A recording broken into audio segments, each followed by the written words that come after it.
Assalamualaikum warahmatullahi wabarakatuh. Perkenalkan, nama saya Muhammad Zainur Royhan, NIM 1930511114 dari kelas Teknik Informatika 6C. Pada kesempatan kali ini, saya akan mempresentasikan mengenai pemanfaatan sistem pakar dalam diagnosis penyakit tanaman kentang menggunakan metode forward chaining dan certainty factor. Adapun berikut hal-hal yang akan saya presentasikan. Yang pertama ada bab 1 pendahuluan, yang kedua ada studi pustaka, yang ketiga ada metodologi penelitian. Masuk saja ke bagian pertama, yaitu pendahuluan. Latar belakang. Solanum tuberosum atau sering dikenal dengan nama kentang merupakan tanaman berjenis umbi-umbian yang memiliki ciri fisik bulat atau lonjong, berwarna coklat dan daging dalamnya berwarna putih atau kuning. Kentang banyak digemari karena keserbagunaan dan kemudahan dalam pengolahannya. Pengolahan kentang sendiri bisa dilakukan dengan banyak cara, seperti dengan cara digoreng, dikukus, dan dipanggang.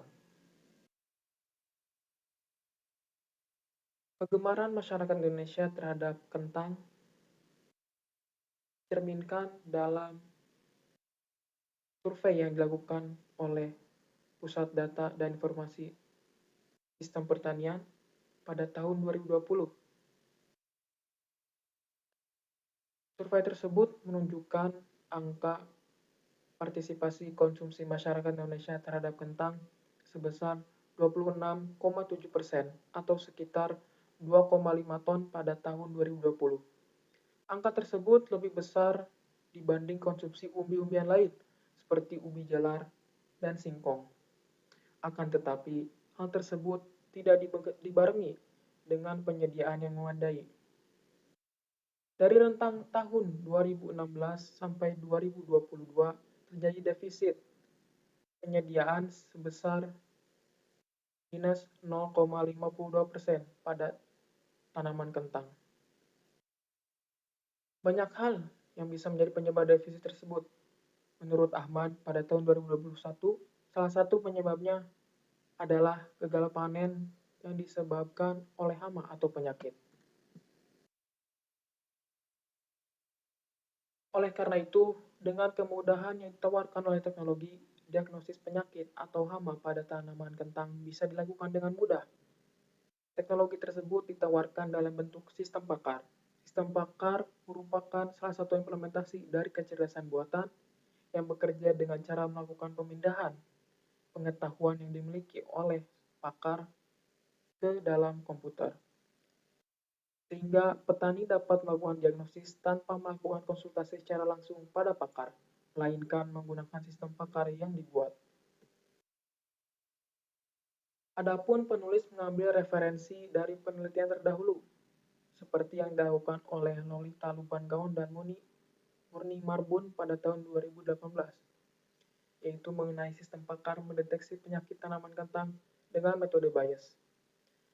Pada penelitian ini sendiri ditunjukkan akurasi sebesar 80,54%, sehingga dengan hasil uji tersebut dapat dikatakan metode Bayes cukup baik dalam melakukan pendeteksian penyakit. Referensi berikutnya diambil dari penelitian yang dilakukan oleh Sindu Pramanda, Galuh Widestra, Nurul Hidayat, dan Ratika Tika Dewi pada tahun 2019 mengenai sistem diagnosis penyakit tanaman kentang menggunakan metode K-nearest neighbor. Pada penelitian ini ditunjukkan akurasi sebesar 91,785%.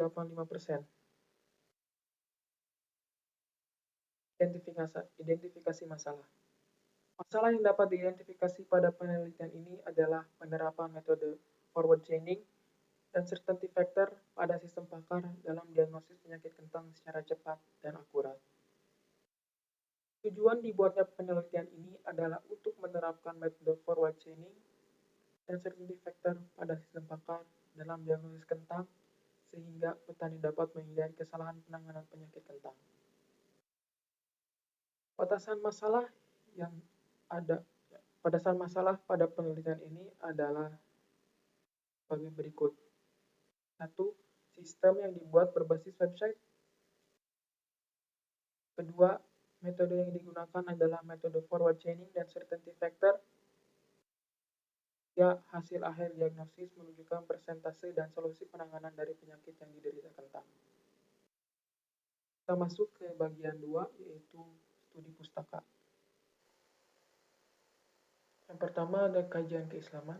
Di sini saya mengambil hadis mengenai sebaik-baiknya manusia adalah manusia yang bermanfaat bagi manusia lainnya. Adapun hadis tersebut berbunyi, al-mu'minu ya'lafu wa yu'lafu wa la khairu fi man la ya'lafu wa la yu'lafu wa khairan nasi anfa'uhum linnas. Yang artinya, seorang mukmin itu adalah orang yang bisa menerima dan diterima orang lain. Dan tidak ada kebaikan bagi orang yang tidak bisa menerima dan tidak bisa diterima orang lain.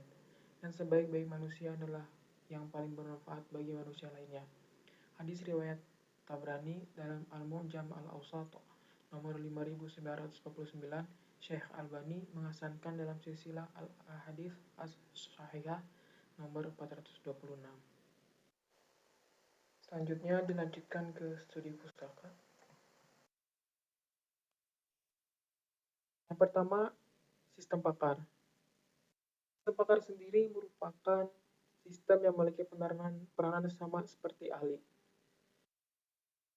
Menurut Ramadan dan Pane, sistem pakar merupakan bagian dari artificial intelligence yang berkemampuan untuk memecahkan masalah dan pengambilan kesimpulan dengan berlandaskan pengetahuan ahli dan teknik pencarian.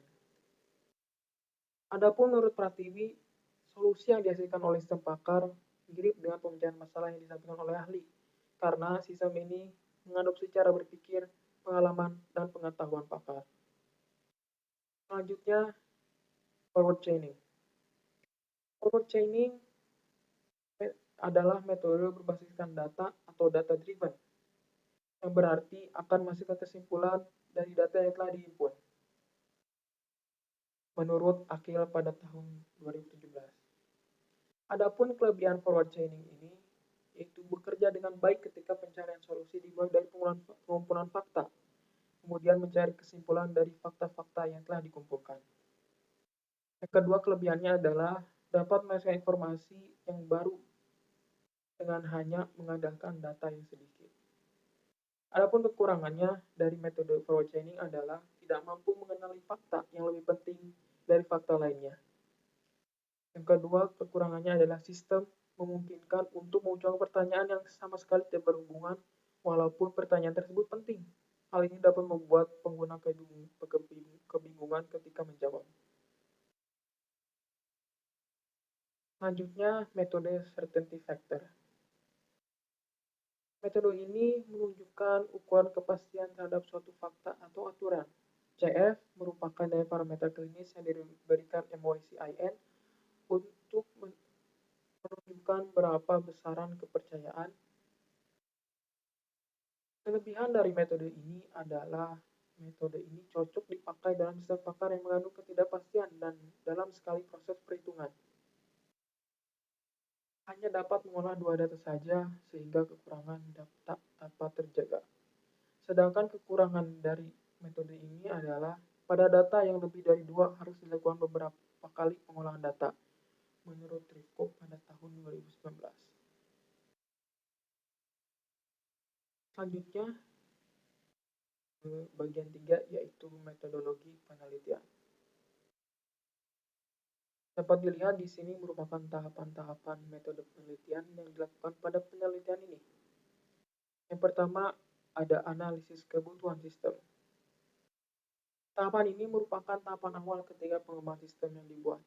Pada tahap ini dilakukan analisis yang tujuan untuk memilih apa saja fitur yang akan dirancang. Selain hal tersebut, pada tahap ini juga dilakukan pengumpulan data seputar penyakit-penyakit tumbuhan kentang. Adapun penyakit-penyakit tersebut dihimpun dengan cara studi literatur terkait penyakit kentang dan melakukan proses wawancara kepada pakar atau dalam hal ini penyuluh pertanian terkait. Tahapan kedua yaitu perancangan sistem.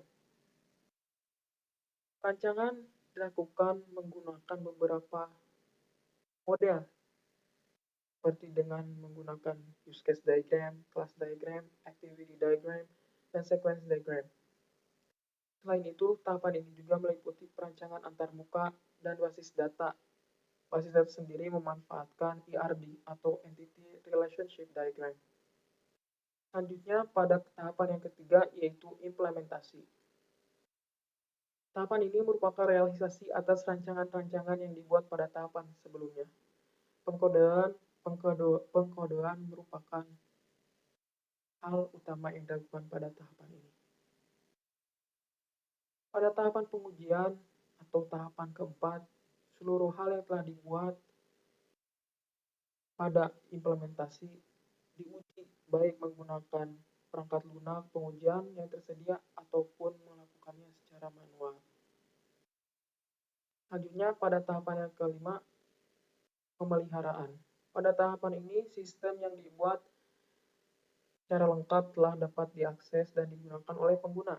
Berbarengan dengan hal tersebut, dilakukan pemeliharaan yang mencakup koreksi dari kekurangan yang tidak terdeteksi pada tahapan sebelumnya, seperti penambahan fungsi dan fitur baru dengan melihat performa sistem serta umpan balik dari pengguna. Adapun teknik pengumpulan data yang dilakukan pada penelitian ini ada dua, yaitu wawancara dengan tanya jawab dengan pakar, juga dengan atau dalam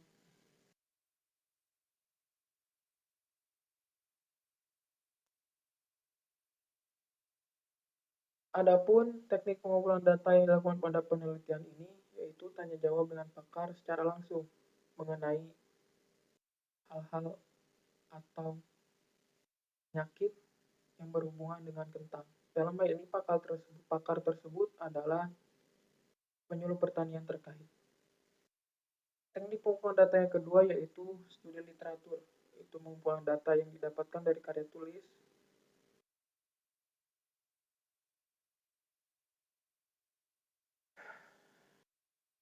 Adapun teknik pengumpulan data yang dilakukan Adapun teknik pengumpulan data yang digunakan pada penelitian ini adalah sebagai berikut. Pertama ada wawancara, yaitu tanya jawab dengan pakar secara langsung. Dalam hal ini pakar tersebut merupakan penyuluh pertanian terkait. Yang kedua yaitu studi literatur, seperti pengumpulan data yang didapatkan dari karya tulis. Mungkin sekian presentasi dari saya. Wabillahi taufiq wa hidayah. Wassalamualaikum warahmatullahi wabarakatuh.